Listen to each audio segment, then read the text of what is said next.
Usually when you picture a cinematic scene of a high-stakes interrogation, you think of like a brightly lit room. Oh, yeah, totally. Right, like a two-way mirror, maybe a detective aggressively slamming a thick folder onto a middle table. The classic movie setup. Exactly. It is loud, it's intimidating, and the battle lines are drawn in permanent marker. You know exactly who holds the power in that room. But the thing is, the reality of true power dynamics is, well, it's far more subtle than that. Yeah. Yeah, I mean, the most dangerous traps you will ever face rarely look like a movie scene. Usually the really intense pressure is applied in quiet, seemingly polite environments. Oh, where the actual rules of the game are completely hidden from view. Precisely. You don't even know you're playing. Well, welcome to the deep dive. Today we are bringing you into one of those quiet, dangerous rooms. It's a fascinating one, too. It really is. We are examining one of the most famous historical interrogations of all time. And our mission today is to extract a highly practical three-part framework that you can use for navigating conflict in your own life. Right, because we all deal with those hidden traps. Exactly. So our source material today is a sermon transcript. It's dated March 22nd, 2026, and it was delivered by Pastor Chris Myers at Dwell City Church. And he's focusing on the historical account found in the book of John, chapter 18, right? Yes, John 18. Yeah, and actually the pastor in our source notes right at the beginning that his listeners are, quote, not Jesus. I love that clarification. Right, like the purpose of his message and our goal for you listening today is to look at how a historical figure handled immense, literally life or death pressure. And to pull out the psychological tools that apply to our modern conflicts. Exactly. And the source sets up this exploration with a truly brilliant contrast. Oh, the two men on the same night. Yes, we have two men facing high-pressure questioning on the exact same night. One is Peter, a follower. He's just standing by a fire, and he completely crumbles under the questioning of a servant girl at a door. Right, he's facing almost zero institutional power. None. But he panics. He denies his association entirely just to avoid conflict. Which, honestly, is the human nervous system defaulting to a pure flight response. Oh, totally. I mean, Peter assesses the social pressure of the crowd around the fire, he calculates the risk of association, and he just folds. It is a very natural human reaction to informal social pressure. It really is. But then on the other side of the courtyard, you have his leader. The contrast is jarring. It's wild. He isn't facing a servant girl. He's facing the most powerful, intimidating political boss in all of Jerusalem, and he completely refuses to cower. Two men, same night, exact opposite responses to pressure. Right. Which means if we are going to understand how to handle conflict using this three-part framework, we first have to understand the antagonist in this room. Yes, we need to talk about Annas. Let's talk about Annas. So the man conducting this midnight interrogation is named Annas. And to really grasp the mechanics of what happens next, we have to look at the historical timeline the source provides. Okay, lay it out for us. So Annas was the official high priest from 6 AD to 15 AD. Got it. But at the time of this interrogation, his official legal term had been over for years. Okay, let's unpack this. Because he is no longer the sitting high priest, but he still holds the title. Right. The source actually compares it to a former United States president, where you retain the honorific for life. Mr. President, yeah. But this goes way beyond just a polite title, doesn't it? Oh, absolutely. Because to me, reading this, Annas sounds exactly like a shadow CEO. Yes, that is a perfect analogy. Or like a retired political boss in a mob movie who still pulls all the strings from some smoky back room. That is an incredibly accurate way to view him. I mean, Annas was originally appointed by Rome because of his massive influence.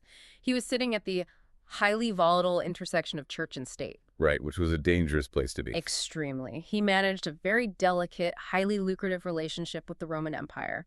And he didn't just step down when his term ended. He built a literal religious dynasty. It really did. 5 of his sons eventually became high priests, as well as his son-in-law, Caiaphas. And he also built a massive fortune. Oh, the money was staggering. Yeah, the source mentions scholars noting that Annas accumulated his wealth from the profits of selling animal sacrifices in the temple courts. Right, the temple economy. He is essentially the godfather of Jerusalem, running an economic and political empire under the guise of religious administration. Which perfectly explains the critical detail of why the captive is brought to Annas first. Wait, yeah, why was he?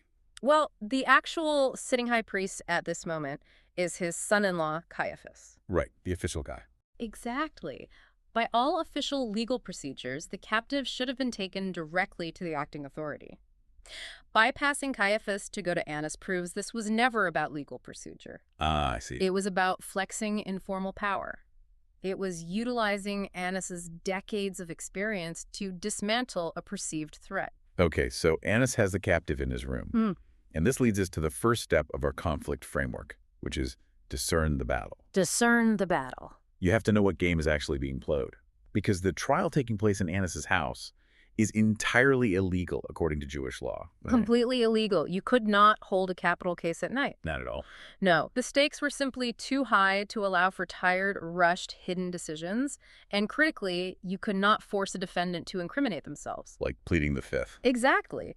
The high priest's legal duty was to call witnesses to present the accusations. But Annas ignores every single one of those legal requirements. Every single one. Instead, he looks at his captive and says, tell me about your disciples and your teaching. He's fishing. He is totally fishing. He's trying to manufacture a crime right on the spot, hoping the captive will slip up. Say something that could be construed as overthrowing Rome, maybe?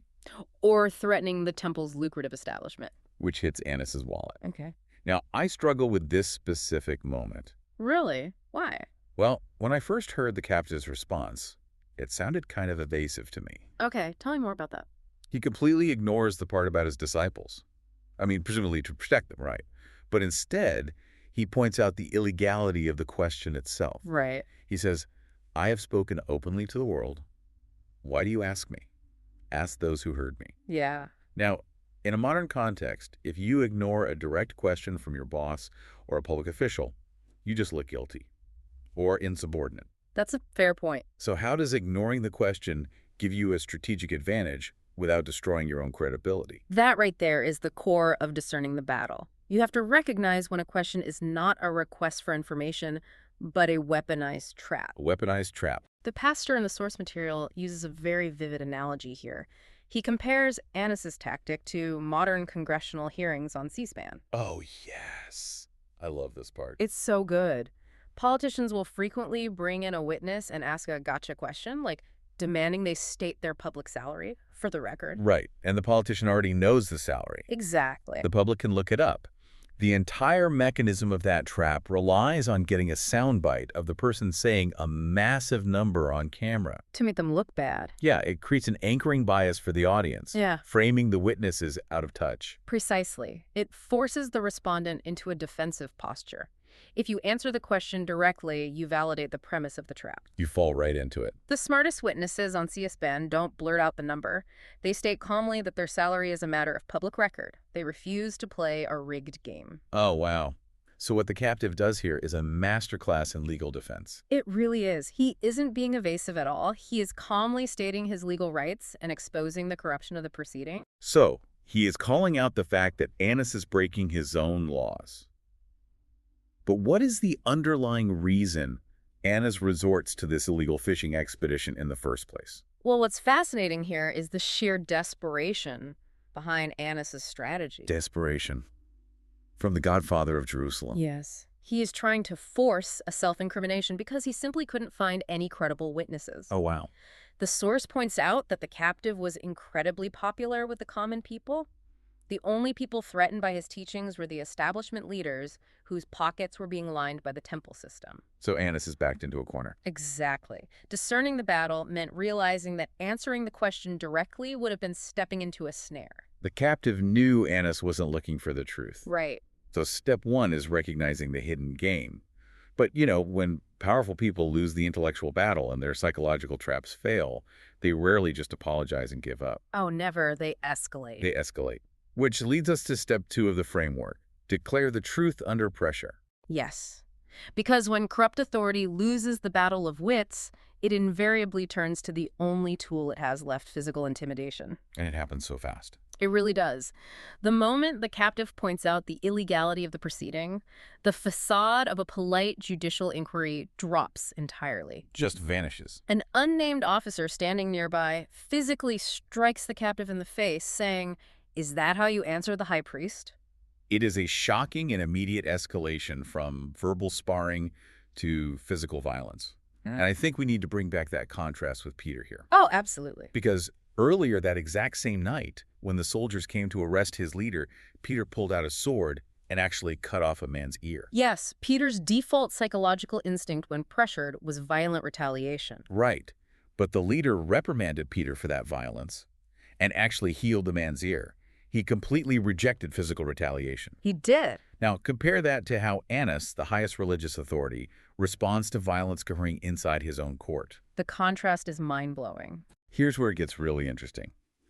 Annas does absolutely nothing. They're nothing at all. He doesn't reprimand the officer. He doesn't call for order. The source notes he probably appreciated the strike, actually. Really? Yeah, because he was losing control of the interrogation and needed to reestablish dominance. Wow. I see this pattern in modern corporate or societal conflicts all the time. How so? Well, when a powerful system feels threatened by the truth, it will happily suspend its own rules, look the other way on intimidation, or just allow a toxic pile-on to protect its hierarchy. It is a profound observation about institutional self-preservation. A system built on power rather than principle will always abandon its principles to maintain its power. Always. The strike was designed to induce panic, right? To force the captive back into a submissive, fearful state. But the captive does not take the bait. He doesn't retaliate with violence, like Peter did, but he also doesn't cower. No, he holds his ground. He looks at the officer and demands legal accountability. He says, "If what I said is wrong, bear witness about the wrong. But if what I said is right, why do you strike me?" He is putting the pressure right back where it belongs on the corrupt system. I love that. He demands that they justify their actions logically. He is not intimidated by the title of the high priest or the wealth surrounding him or even the physical blow he just took. He firmly declares the truth of the situation. And the practical application for you, listening to this, is incredibly challenging. It's so hard to actually do. It is. When you face conflict, maybe a sudden escalation at work, or an unfair attack on your reputation, or a moment where the rules are suddenly suspended to target you, your nervous system will scream at you to either fight dirty or run away. Just like Peter. Exactly like Peter. But the framework here requires you to override that biological response.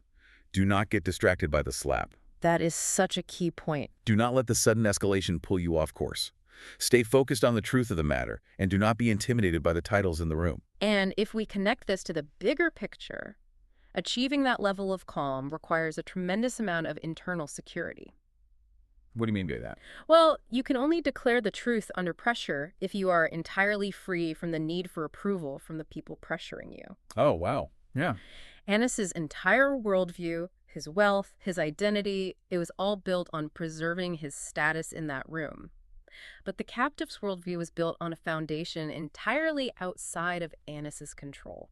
That is a huge distinction. And that actually brings us to the final and undoubtedly the most difficult step in this conflict framework. So agree. We have discerned the battle. We have declared the truth under pressure. But I need to play devil's advocate for a second here. Go for it. The captive stayed calm. He told the truth. He exposed the trap. He maintained his integrity and what actually happened. Right. The text says Annas sent him bound to Caiaphas. He was still a prisoner. He was still sent down the pipeline to an eventual execution. Yeah. So if you do everything perfectly, you maintain your composure, and you still end up in chains, did you really win? That is the ultimate tension of this historical account. And the resolution lies in the third step. Depend on the plan. Depend on the plan. The source argues that Annas sending the captive away was actually a massive admission of defeat. Defeat for Annas. Yes. He couldn't trap him intellectually, and he couldn't break him physically. The only thing Annas could do to save face in front of his officers was to get this unyielding man out of his house. So Annas lost the battle of wills, but the captive is still seemingly losing the larger war. Well, only if you define winning as achieving immediate comfort, escape, or vindication. Which is how most of us define it. Of course. But the source material emphasizes that the captive was not trying to maneuver his way out of the situation. He wasn't. No, he wasn't trying to manipulate the legal loophole to get released because he had already submitted to a much larger, much harder overarching plan. Okay, so what does this all mean for a modern listener? The pastor in the source brings in an intellectual, mental model here that I found surprisingly effective for visualizing this concept. The Marvel analogy. Yes, he references the Marvel movies, specifically the dynamic in Avengers, Infinity War, and Endgame. It serves as a very clear illustration of submitting to a difficult long-term strategy that looks like a short-term failure. Exactly. It's what happens with the character Doctor Strange. He looks into millions of possible future timelines to find a way to defeat an unstoppable villain. Right, Thanos. And he discovers there's only one specific sequence of events that leads to ultimate victory. But that sequence requires him to willingly hand over his most powerful asset, the time stone, to the enemy. Which is crazy to watch. It is. To every other character watching, it looks like a catastrophic, foolish surrender. It looks like he just gave up. Because the other characters are operating on a completely different timeline. Exactly. They are focused entirely on surviving the immediate skirmish, while he is focused on the ultimate resolution. Handing over the asset was the necessary loss required to secure the final victory. It's so counterintuitive to human survival instincts to willingly take a loss. It really is.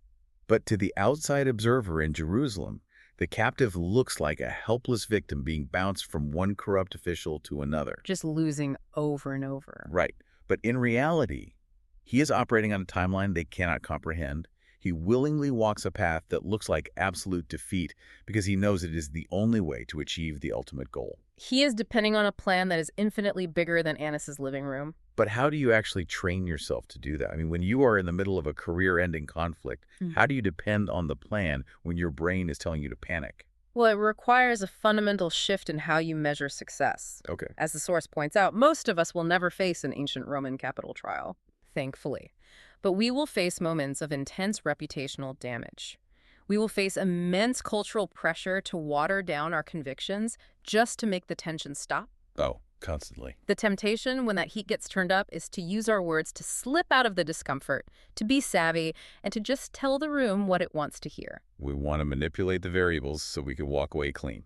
But this framework suggests that true conflict resolution sometimes means trusting a harder, longer-term trajectory rather than seeking immediate relief. Which is painful. Very painful. It requires the deep realization that doing the right thing, telling the truth, and refusing to play toxic games might actually cost you in the short term. You might still get sent away bound. Exactly. You might lose the promotion, the relationship, or your social standing. But if your identity is built on a solid foundation, you can endure that short-term loss. You don't have to frantically control the outcome of every single conversation if you trust the overarching trajectory of your integrity. That's beautifully said. And it raises an important question about our modern paradigms of conflict. How so? Well, we are often taught that we have handled a conflict successfully only if everybody walks away smiling, the tension is entirely dissipated, and our reputation is enhanced. Win-win, right? Right. But this historical text argues the exact opposite.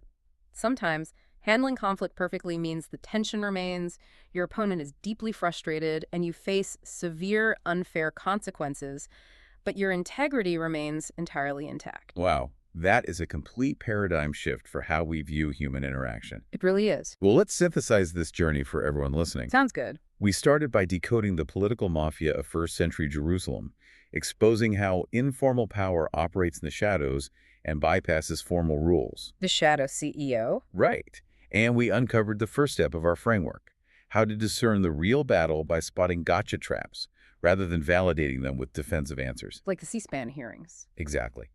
Then we examined the second step, the vital importance of maintaining truth under pressure. We looked at how to demand logical accountability when a system panics and escalates to intimidation. All without resorting to the reactive violence that Peter displayed. Don't get distracted by the slap. Yes. And finally, we explored the third step, depending on the long game.